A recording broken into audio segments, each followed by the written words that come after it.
वो वापस आ गया दोस्तों। सचमुच जिसका हमें इंतज़ार था, मतलब ऑलमोस्ट अब तक हमें ऐसे लग रहा था कि रफीनिया वापस आएगा तो टीम अलग दिखेगी। वो सच में दिखी यार। आई नो एलावेस थी, मतलब इतनी कॉम्पिटिटिव गेम नहीं थी, बट हमें जो उस आदमी ने इतना ऊपर किया ना आके, वो जो प्रेसिंग उसकी फाइनल थर्ड में, वो run in behind, back track करना, वो हर वक्त कुत्तों की तरह भागते रहना, हर एक प्लेयर पे चढ़ना, इस टीम में कोई नहीं करता वैसा। सच में कोई नहीं करता यार वैसा। तो अभी वो वापस आ गए, हमारी टीम अच्छी दिखी है। आई नो बहुत सारी चीज़ें हैं जो हमें अभी भी डाउन करती हैं, मतलब डिफेंसिव हम उतना अच्छे नहीं हैं। अब आज जेरार्ड मार्टिन खेल रहा था, अच्छा था ऑल दो वो, बट हमारी बैकलाइन, हमें पता है यार कोई ऑप्शंस नहीं है। और राउहो की तो मैं क्या ही बात करूं, एरिक गार्सिया बेचारा राइट बैक खेल रहा था आज। तो चीज़ें तो बहुत चेंज करने वाली हैं, हमें बहुत चीज़ों की नीड है। अब ये मैच जीतने के बाद नहीं बोल सकता मैं, जहाँ हम नहीं बोल सकते कि भाई बारसा इज बैक, मतलब अब दिखाएंगे ये वो, रफीनिया वापस आ गए, नहीं। हमें पता है बहुत चीज़ें चेंज करने वाली हैं, ठीक है। चीज़ें धीरे धीरे मतलब हो जाएंगी ठीक ठाक, अगर मतलब पूरी टीम फिट होगी और एक साथ खेलेगी। जैसे आज मेरे को थोड़े थोड़े अच्छे साइंस दिखे जो चेल्सी के खिलाफ नहीं दिखे थे। और बहुत सी अच्छी चीज़ें हुई यार उसके आने से, रफीनिया के आने से उसने बहुत चीज़ें की। जैसे कि वो अगर प्रेस कर रहा है ना, तो ऐसे नहीं कि वो सिर्फ भाग रहा है, वो स्मार्ट है भाई, स्मार्ट भी है वो। उसको पता है कि कब मेरे को ड्रॉप करना है, कब मेरे को इन बिहाइंड मारना है, कब मेरे को बिटवीन द लाइंस आना है, उसको सब पता है। इतना मतलब स्मार्ट है लौंडा। ऐसे नहीं कि सिर्फ प्रेसिंग के चक्कर में हम उसको अच्छा ऐसे पिछले साल वो उसको बैलन डोर के लिए हम सब रो रहे थे, नहीं भाई उसने सब कुछ किया। कट बैक पे आज देखे थे असिस्ट उसके, वो फर्स्ट वाला भी उसी का असिस्ट था। वो तो लेवेंडोस्की को मतलब टच लग गया उसको, मतलब ऑन पेपर तो लेवेंडोस्की के लिए लिखा गया, बट हमें पता है, जिसने मैच देखा उसे पता है कि वो असिस्ट भी रफीनिया का था।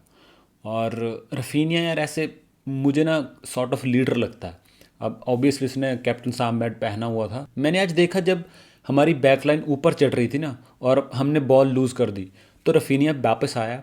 हमारा कुबारसी शायद से मार्टिन, वो प्लेयर पे कूद रहा था, रफीनिया ने उसको ऐसे हाथ से बोला कि नहीं भाई मैं जा रहा हूँ।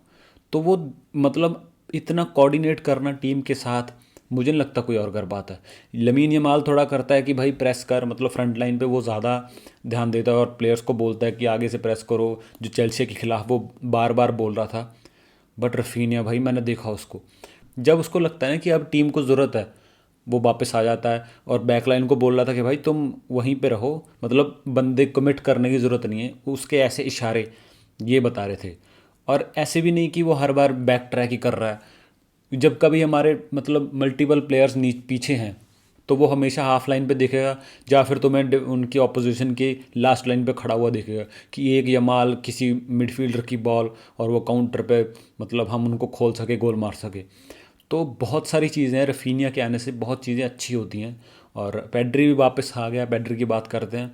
तो आज बर्नाल और कसाडो को डबल पिवट में खिलाया।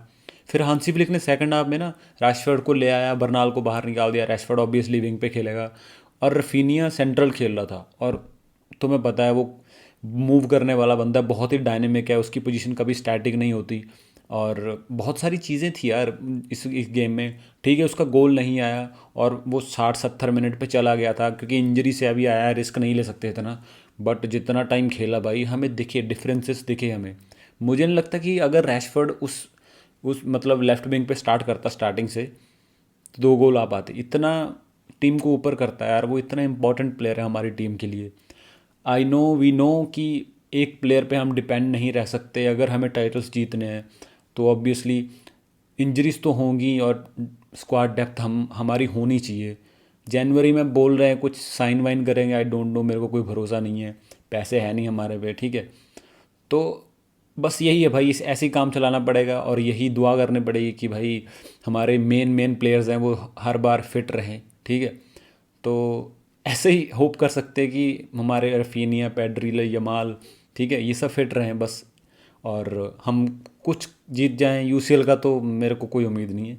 और ला लीगा का अगर रियल मैड्रिड ने कुछ फकअप कर दिया तो हो सकता है कोपा डेल रे वगैरह कुछ एक आध छोटी मोटी ट्रॉफी ले आएंगे। वरना तो पिछले जो परफॉर्मेंसेस हैं, मैंने तो बोल दिया एक दो वीडियो में कि भाई हम ट्रॉफी लेस जा रहे हैं, ठीक है। और जो लेवेंडोस्की स्टार्ट किया ना, अब उसको असिस्ट आया, उसकी रेटिंग थोड़ी बहुत ऊपर नीचे होगी, मतलब अच्छी दिख रही होगी, बट वो जो चीज़ें करता है ना ड्रॉप करके, मैंने उसको बहुत बार जब जितना टाइम वो खेला हाफ लाइन पे खड़े होकर देखा, उसने दो तीन बॉलें निकाली रफीनिया यमाल को, भाई वो ड्रॉप करके बंदे पुल करके ये फर्स्ट टच लेके अच्छे अच्छे पासेस निकालता है। ये लोग थोड़ा उसकी गेम के बारे में भूल जाते हैं, मतलब वो जो चीज़ें करता है। पिछले सीज़न हमने जितने भी मैचेस में रियल मैड्रिड को हराया ना, हर बार ऐसी था, हमारा यमाल और रफीनिया आगे से प्रेस करते थे और लेवेंडोस्की ड्रॉप करके बॉल मतलब होल्ड करता था, वो होल्ड अप प्ले फर्मिन या कोई भी जो नंबर 10 खेल रहा होता था उनके साथ कॉम्बिनेशन बना के रफीनिया या माल को मतलब ओपनली उनको चांसेस बना देते थे। तो ये जो लेवेंडोस्की की चीज़ें यार, ये थोड़ी छुपी रह जाती हैं।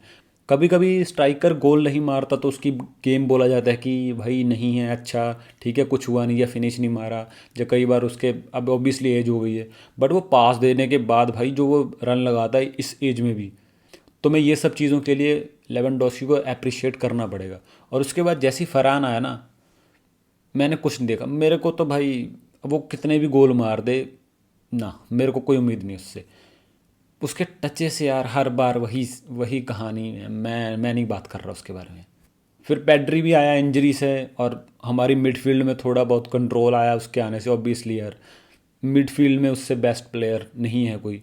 और फिर उसने जो चीज़ें की, कंट्रोल की गेम को, रफीनिया पेड्री दोनों वापस आ गए हैं, तो हमारी मतलब हमारा सेकंड हाफ में थोड़ा कंट्रोल हुई गेम और अच्छे दिखे हम।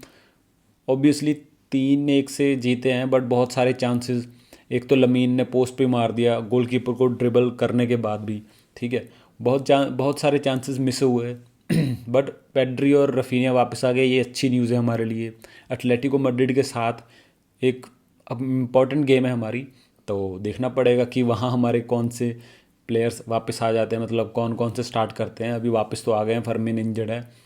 अब गेम के बारे में इतना कुछ बात करने का है नहीं यार, ठीक है, हमारे हमने एक सेट पीस से कह सकते हैं कि सेट पीस से गोल खा लिया पहले ही मिनट में, वो तो हम खाते ही हैं, क्लीन शीट तो मेरे को याद भी नहीं।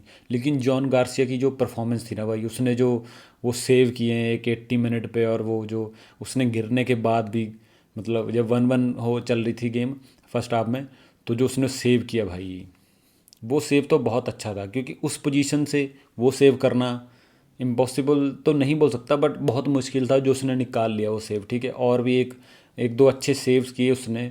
और तुम्हें पता है यार, वो उसकी डिसीजन मेकिंग थोड़ी अच्छी है, जब भी लगता है कि मतलब बैक लाइन थोड़ा बीट हो गई है, वो चढ़ आता है और बॉल क्लियर करने के लिए।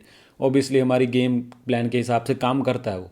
जब वो नहीं था तो हमने हमने देखी कैसे चीज़ें हमारे सट्टेबाज ने बिगाड़ दी थी, बट अब थोड़ी चीज़ें ठीक हैं। अब जेरार्ड मार्टिन और कुबारसी को खिलाया था सेंटर बैक, क्योंकि कुंडे को पता नहीं क्या डिसिप्लिन इशू था, उसको बाहर बिठा दिया, राइट बैक खेल रहा था एरिक गार्सिया, ठीक है। हमें चाहिए था ना left footed centre back, Gerrard Martin ने आज वैसा ही मतलब रोल अदा किया, बट हाँ ऑब्वियसली उसने इनिगो वाले पासिस एंगल्स ऐसा कुछ नहीं किया। बट इस प्री सीजन में भी उसने हांसी फ्लिक ने इसको ट्राई किया था, और आज उसकी गेम अच्छी थी, डिफेंसिवली बोल सकते हो तुम, ठीक है, वो कर ली इन दोनों ने अच्छे से मैनेज। कुबारसी का तुम्हें पता ही है। बट जो पर्पस होता है ना कि लेफ्ट फुटेड सेंटर बैक वो जो चीज़ें करता है, ठीक है, बहुत सारे पासिस एंगल्स, बहुत चीज़ें होती है यार, कोचेस को चाहिए होता है भाई हर टीम में ना। आजकल मॉडर्न फुटबॉल में लेफ्ट फुटेड सेंटर बैक्स का क्रेज़ है भाई, कोचेस कोचेस को चाहिए होती हैं ये सब चीज़ें। तो अगर जेरार्ड मार्टिन वो चीज़ कर देता है हमारे लिए, वो अच्छे अच्छे पासेस निकाल देता है, तो चीज़ें और अच्छी हो सकती हैं हमारी टीम के लिए, ठीक है। अब हमारी नेक्स्ट गेम है एटलेटिको मैड्रिड के साथ, जो बहुत ही मतलब इम्पॉर्टेंट गेम है ला लीगा को लेके, क्योंकि 1 पॉइंट का डिफरेंस चल रहा है, ठीक है। कल मैड्रिड की गेम है, अब देखते हैं वो जीतेंगे या नहीं, ऑब्वियसली जीत ही जाएंगे, तो हम पॉइंट्स लूज़ नहीं कर सकते, ठीक है। ओवरऑल अच्छी गेम थी यार, प्लेयर्स वापस आ गए, लमीन यमाल ये सब, दानी ओल्मो, उन्होंने परफॉर्म कर दिया, गेम निकल आई, ठीक है, 3 पॉइंट मिल गए, ठीक है, इतना कुछ और बात करने के लायक है नहीं। अब ओल्मो ने तो स्टैट पैड किया भाई इतना, ठीक है, वो पोजीशन में पहुंचना भी बहुत ज़रूरी होता है और फिनिश मारना होता है ज़रूरी, बट इतना भी कुछ नहीं किया, स्टैट पैड किया उसने, 2 गोल मार दिए, ठीक है। लमीन यमाल की गेम तो सबसे अच्छी थी, उसके बारे में तो हमें पता ही है, वो टीम की गेम गंदी हो सकती है उस आदमी की, नहीं होती जब से निकी के चक्कर से बाहर आया हो। तो मिलते हैं यार नेक्स्ट वीडियो में। और अगर कोई यार यहाँ तक वीडियो देखता है ना मेरी, अगर कोई रेगुलर है तुम लोगों में से कि भाई मतलब मेरे को देखता है, मेरी पूरी वीडियो देखता है, तो भाई मेरे को बता देना यार कमेंट करके, क्योंकि मेरे को ऐसा लगता है मैं सिर्फ अपने आप से बातें करता हूँ। तो अगर मतलब मेरा रेगुलर व्यूअर है कोई, एक आध होगा बेचारा कोई, तो प्लीज़ एक बार कमेंट कर देना यार, ठीक है। चलो बाय, अगली वीडियो में मिलते हैं।